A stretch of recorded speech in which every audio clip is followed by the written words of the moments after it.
we've heard all about Choco Mucho from their head coach, Coach Dante Alinsunurin. We also had Creamline the other day here on the show. Now let's take a look back at the conference with my partner here, Zier Vasho. Let's focus our attention on Signal.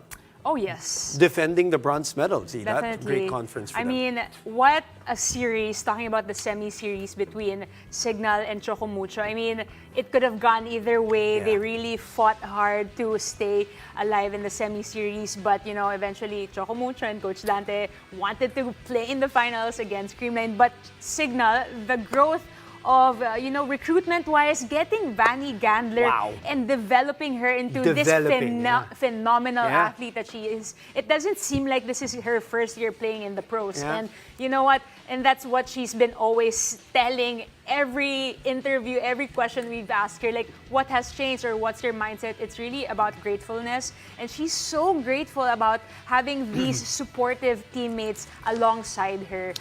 You know, yun lang naman din talaga. It's really the environment that she thrived in. And just like other players that we've seen in the PVL, Vanny Gandler, definitely, what a stellar performance. All right, speaking of the other players, Cherry has a lot of them. Yes. A lot of promising talent for them and a promising conference coming up for them. I mean, a couple of new players who came in halfway through the year. You got Aya, you got Jen, you got Ces Robles.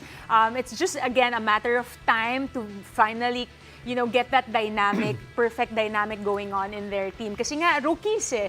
At the end of the day, even if they're a standout in the collegiate ranks, iba pa rin yung usapan once they get into the professional ranks. But a lot of promise, of course, the Mylene Pat's there.